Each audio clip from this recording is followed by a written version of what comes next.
Čaute, ja som Maki, administrátor vodnej fajky na Facebooku a dnes máme pre vás pripravenú recenziu na české vodné fajky značky Insahar. Čaute, ja som Kubec, zakladateľ administrátor vodnej fajky na Facebooku.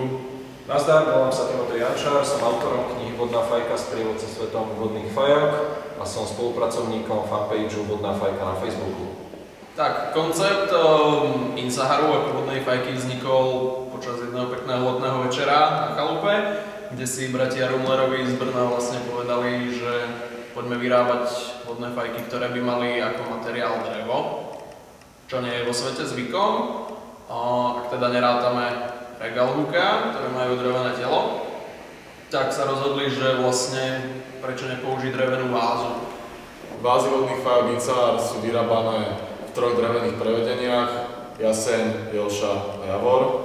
Vnútro týchto váz je izolované voči vlhkosti siliko-akrylátovým povrchom.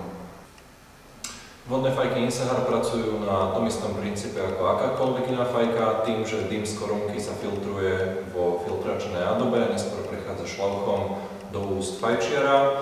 Vodné fajky Insahar sú kompletne vyrábané z nerezovej ocele, z ktorej je vyrobené srdce vodnej fajky, telo vodnej fajky, vlastne tá centrálna tyč, ktorú tu môžeme vidieť, ako aj tanierik.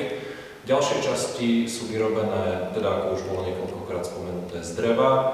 Na šľauch je použitý nezávadný potravinársky silikón, určený na styk s potravinami, a korunky sú vyrábané zo špeciálnej keramiky, ktorá je vypalovaná pri teplote 1150 stupňov Celzia. Ako zvláštnosť tejto vodnej fajky je možno spomenúť srdce, v ktorom je unikátny systém troch vyťahovacích štuplíkov, na ktoré je možno napojiť ďalšie šľauchy, a štvrtý štuplík slúži ako výpustný ventil.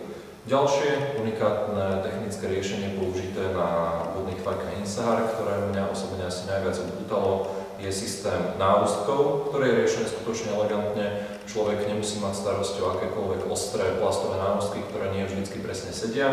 Stačí jednoducho urobiť toto a náustok vám zostane v ruke. Každý fajčiar vodnej fajky Insahar tým pádom môže mať vlastný kovový náustok, ktorý si neskôr pri fajčení nasunie. Celá vodná fajka je pretesnená krúžkovými tesneniami z čiernej gumy, ktoré tesnia skutočne veľmi luxusne a precízne. Takisto je upevnený na telo vodnej fajky tanierik, ktorý sa dá jednoducho z centrálnej tyče vysunúť, a ostatné spoje, teda srdca a vázy, je závitový. Ten závit je skutočne hladký, nezadrháva sa, a tiež by som ho dal ako príklad ostatným výrobcom vodných fajok. Momentálne je na trhu Insahar vo verzii 1.2. Hlavnou zmenou oproti predchádzajúcej verzii je spodná tyčka, ktorá ide do vázy. Rozdielom je jej vlastne vnútorný priemer, ktorý sa zväčšil zo 6 mm na 10 mm. Tým sa vlastne zmenil ťah, ktorý je teraz lepší. Takisto sa zmenil trošku zvuk, ktorý je taký pomenejší, bublovejší. A hlavnou zmenou je to, že vo verzii 1.1 bola táto tyčka do srdca na závit. Teraz podobne vlastne ako všetky ostatné pripojenia na vodnej fajke, tak je za pomoci gumených okrúžkov, však to jednoducho nasadíte, je to tam.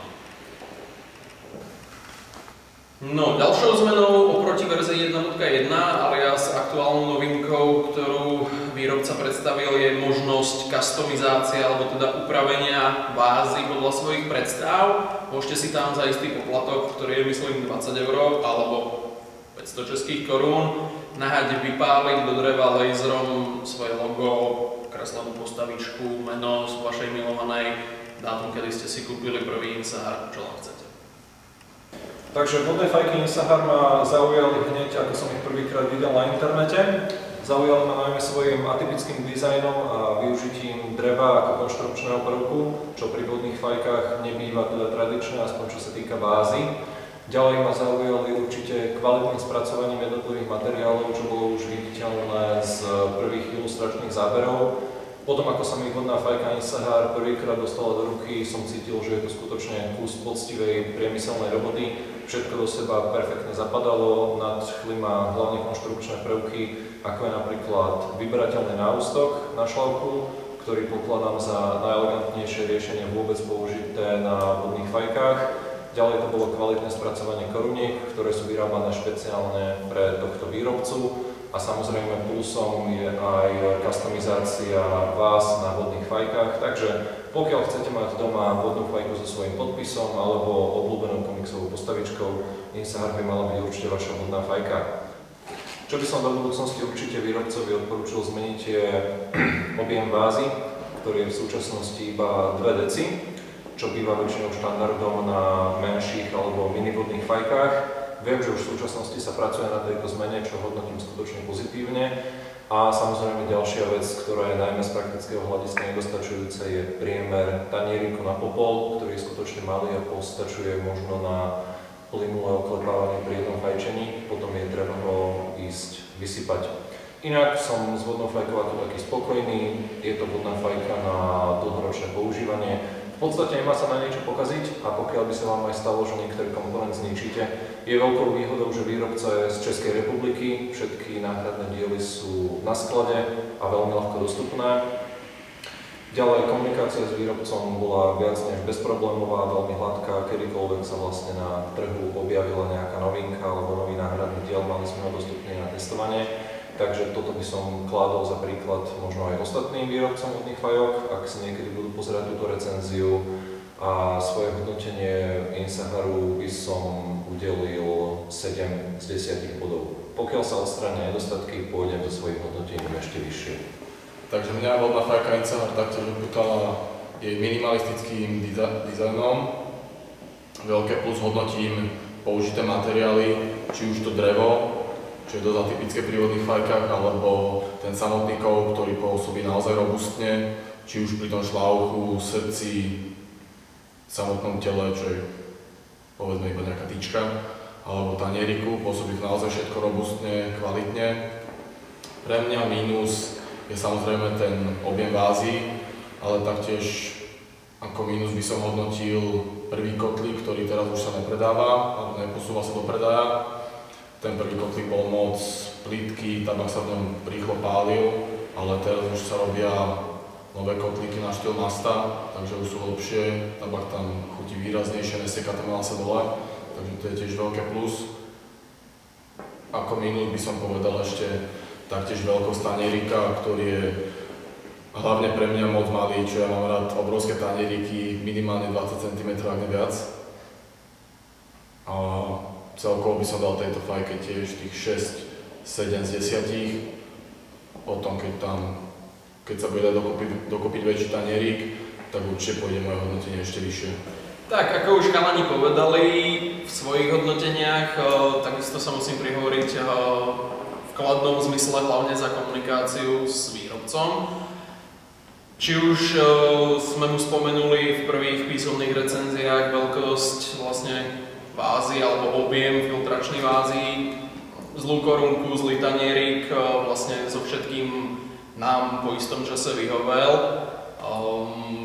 Korunka pôvodná, vlastne na klasický egyptský štýl, nebola práve najlepšia, tabak sa v nej fakt naozaj rýchlo pálil.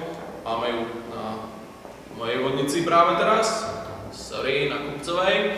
Každopádne, ako Kubec už spomenul, sú v obehu nové korunky. Nové vázy zrejme budú od modelu 2.0, ktorý je práve na výkrese. Čo sa týka tanieriku, tanierik momentálne je v prototypovej fáze. Sme dostali včera práve info, takže bude väčší, bude keramický a bude samozrejme pasovať aj na staršie verzie. Ak to mám teda tak nejak celé zhrnúť, Insahar mi príde aj takým veľmi dobrým osviežením zase na trh vodných fajok, pretože vázy z dreva som ešte nikde nevidel, takže to bolo ako veľmi pekné oživenie. A možno čo by som tej váze ešte okrem toho objemu vytkol je to, že musíte fakt tú vodu nalievať nejakou odmerkou, pretože tam nie je nejaký vodný stĺpec alebo nejaká odmerka priamo zabudovaná, to je možno také echo pre Insahar ako pre výrobcu. Inak nemám Insaharu čo vytknúť, ťahá sa z neho veľmi dobré, Timo nám práve robil fontánku, ale ťahá sa z neho veľmi dobré na to, že tie priemery nie sú úplne najlepšie, stačí si na to zvyknúť. Samozrejme, ako sme vám spomenuli v recenzii, tak medzi verziou 1.1 a 1.2 prebehla nejaká zmena v srdci. Zase je to niečo lepšie. Ďakujem. A proste, ako náhle nájdeme nejakú chybičku, posunieme ju výrobcovi, výrobca nám vyhovie. Nám, prečo nie? Každopádne, aby som sa teda dostal k nejakému číselnému hodnoteniu ako túto kolegovia, tak by som dal Insaharu taktiež 7 bodov v momentálnej konfigurácii a tešíme sa na verziu 2.0. Takže milí Vlnofajkári, ja sa s vami týmto lúčim a určite sa ešte budeme vidieť a budete mu čítať moje recenzie. Máme pre vás prichystané ďalšie veci, takže nás lajkujte, sledujte, followujte a všetkým, čím podporíte nás a našu stránku. Tak, díky za sledovanie dnešnej recenzie. Ja mám pre vás ešte jednu novinku. A týmto dňom, alebo touto recenziou predstavujeme Timoteja ako nového admina Vodnej fajky, takže jeho recenzie fakt budete čítať. Majte sa zatiaľ pekne.